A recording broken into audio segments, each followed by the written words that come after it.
Vous avez dit que vous alliez... Oui, mais ça c'est un jargon militaire, ça c'est entre nous, les... Non, mais attendez. L'armée. La corde, tout le monde connaît la corde. Oui, bien sûr. Où se trouve la place des menottes? Si on doit utiliser la corde à la gendarmerie, où se trouve la place des menottes? Oui, mais si je l'arrête, le mettre à la corde, ça c'est des jargons qu'on emploie régulièrement dans l'armée. Ça ne fait pas très à ce procès. Mais est-ce que vous savez... Non, c'est vous qui l'avez déclaré. Oui. Est-ce que vous savez que c'est comme ça que Begré et consorts ont été tués au 32 escaliers avec la corde? Je ne peux pas parler ça veut dire que vous utilisiez la corde? Combien de fois vous avez utilisé la corde? Je ne peux pas parler de Begré. Je n'ai jamais parlé de Begré ici. Je vous informe. Voilà. Je vous informe que Begré et consorts ont été tués dans la corde. Ah, je ne sais Combien de fois vous avez utilisé la corde? Je ne sais pas. Sous votre règne là-bas. Le gendarme, s'il met quelqu'un dans la corde, c'est lui qui sait comment il va le faire. Voilà. Est-ce que vous savez... Il est humain. Non, écoutez, Monsieur le Président, ce que j'ai dit, le contexte dans lequel j'ai expliqué, j'ai employé, j'ai expliqué. Je ne peux plus aller au-delà. Est-ce que vous savez, attacher quelqu'un est une forme de torture? Attendez que... Bon, de tout qu'on fait, si, en tant que chef d'état-major, quelqu'un qui vient, qui met mon honneur en jeu... Vous êtes prêt à l'attacher? Mais si je l'attache, le problème est où? Oui. Aucun problème dedans. Voilà. Ça veut dire que c'était une pratique... Ça, c'est entre militaire et militaire. Est-ce que c'était une pratique quotidienne dans l'armée? Est-ce que c'était une pratique quotidienne? Non. Non, vous avez dit qu'il n'y a rien. Non. Donc, comme Begré et consorts étaient des militaires, ils devraient être attachés jusqu'à ce que mort s'en suive. C'est ce qui s'est passé. Moi, je ne suis pas dans ce contexte. On va appeler les choses par leur nom. D'accord. Est-ce que vous maintenez que vous n'avez jamais porté un béret rouge? S'il vous plaît. Distribuez ça. Est-ce que vous maintenez que vous n'avez jamais porté un béret rouge? Je n'ai jamais porté de béret rouge. Est-ce que vous n'avez pas fait partie de la garde rapprochée du président Moussa Dadis Camara?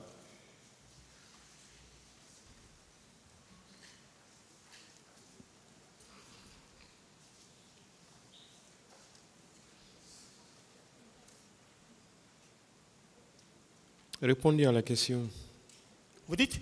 Est-ce que vous ne faisiez pas partie de la garde rapprochée du président Moussa Dadis Camara à l'époque? Je n'ai jamais été garde-corps, à plus forte raison, garde rapproché d'un président de la République. Alors? Non. Je vous prie de regarder la photo. Vous êtes à gauche, vous portez la tenue des gendarmes et vous êtes coiffé d'un béret rouge. Et en même temps, vous avez un kalachnikov avec vous. Le président est tout à fait à droite devant sa Land Cruiser avec la garde. Tous les autres sont en treillis, sauf vous qui êtes en tenue des gendarmes et en béret rouge. Qu'est-ce que vous en dites, mon colonel? C'est très grave. Vous pouvez regarder. C'est très très grave, extrêmement grave. Extrêmement grave. Qu'est-ce qui est grave? Vous cherchez les preuves sur YouTube ou bien sur Facebook. Oui. Monsieur le Président, en observant attentivement à cette photo, vous savez que cette photo est en train de faire, est à la une actuellement. Ah, je ne savais pas. Voilà, ça je vous le dis. J'ai prié. Dieu a exaucé ma prière. J'ai prié, Dieu a exaucé ma prière. Que cette photo soit utilisée par la partie civile. Si le procureur pouvait m'aider, ne serait-ce que faire venir des militaires ou des gendarmes, dire que c'est Blaise Goumou, tout ce que j'aurais déclaré devant cette barre, je demanderai au président de les mettre à l'eau. Je n'ai jamais été garde-corps. D'autres questions? Je n'ai jamais appartenu à une protection. D'autres questions? D'accord. Ma vie est en danger. C'est bon, hein? Allez-y. Mon colonel, est-ce qu'on peut faire, je ne sais pas si c'est un examen spatial ou quoi, pour identifier la reconnaissance spatiale, pour identifier ces gendarmes coiffés en béret rouge et qui détient un Kalachnikov. Est-ce qu'on peut faire cette reconnaissance? Je vous donne toute la garantie de vous mettre à la disposition de n'importe quel service technique compétent pour faire cet examen. D'accord. Moi aussi, si le président me permet, je ferai venir des gens. Je vais pousser mes enquêtes. Si on parvient à connaître ce monsieur, à dévisager ce monsieur, j'aurai un discours à prononcer. Il y aurait une histoire, donc vous me menacez. Non, je dis j'aurai un discours à prononcer. Un discours? C'est ma vie qui est en danger. D'accord. Vous mettez ma vie en danger. Vous prenez une personne que je ne connais pas. Vous dites que c'est moi. Non, ici. Vous la coupez ici. Attendez. Non, mais mon colonel, vous n'êtes pas en train de tirer ici. Vous n'êtes pas en train de tirer. Moi, je tire Vous n'êtes pas en train de frapper quelqu'un. Vous êtes arrêté tout simplement avec votre kalash, avec la garde rapprochée. Et le président est devant. Donc c'est pourquoi je dis que vous faisiez partie de la garde rapprochée et vous êtes coiffé d'un béret rouge. Si vous dites que ce n'est pas vous, on va faire la reconnaissance. Vous faites la reconnaissance. Merci. Et l'aide de camp n'a jamais dit ici dans sa déclaration, n'a jamais dit que Blaise faisait partie de la garde présidentielle. Voilà. Il a toujours dit que j'étais dans les services spéciaux. D'accord. Je ne vais pas laisser tomber. Alors, mon colonel, vous niez être cette personne-là. Mais regardez bien la photo, même si ce n'est pas vous, puisque vous dites que ce n'est pas vous. Et ce n'est pas un gendarme, ça. C'est le sosie du colonel Goumou. Même tous ceux qui sont en train de regarder la photo là. Oui.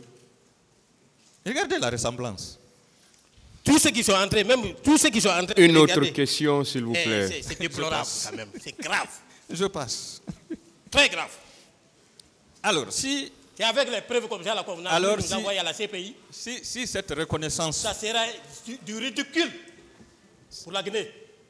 S'il vous plaît. Okay. On n'est pas devant la CPI. On est devant une juridiction nationale. Posez des questions. Maître. Voilà. Si il s'avérait que c'est vous qui êtes sur cette photo, est-ce que vous savez que cela constitue une usurpation des titres et de fonctions? Puisque vous n'êtes pas normalement garde rapproché, vous n'êtes pas béret rouge. Je peux parler? Oui. D'abord, à l'entame, j'ai dit ici, Katou m'a dit qu'il faut que tous les éléments portent les bleus rouges à la présidence. J'ai été l'une des premières personnes à m'opposer parce que j'avais déjà appris, il m'avait déjà été enseigné les infractions d'ordre militaire dans la police militaire. Moi, j'avais la maîtrise. Je ne pouvais pas me permettre d'aller en violation flagrante de ces dispositions contenues dans le code de justice militaire. Vous avez dit ici que vous n'avez jamais porté le béret rouge. Je n'ai jamais porté le béret rouge. Et qu'aucun de vos collègues, aucun des éléments des services spéciaux n'a porté le béret rouge. Est-ce que vous savez que nous avons une vidéo lorsque le colonel Tcheboro est monté sur la Mamba pour sensibiliser les manifestants? Est-ce que vous savez, dans cette vidéo, il y avait 2 gendarmes qui étaient coiffés de béret rouge? Est-ce que vous savez aussi, lorsqu'il était en face des leaders politiques, à la rentrée de l'université Gamal Abdel Nasser de Conakry, est-ce que vous savez qu'il était entouré par 2 gendarmes qui étaient coiffés de béret rouge? On peut produire cette image-là. D'abord, j'ai dit que le colonel Tcheboro était un ministre, il avait des gardes-corps. Ces gardes-corps-là portaient les bleus rouges. Ces gardes-corps-là relevaient de Bata.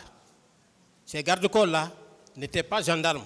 Ces gardes-corps-là ne faisaient pas partie de l'effectif des services spéciaux de la lutte contre la drogue et du grand banditisme. Promenez-vous à travers Conakry, vous allez voir les grandes autorités, s'ils n'ont pas de garde-corps qui portent les blés rouges.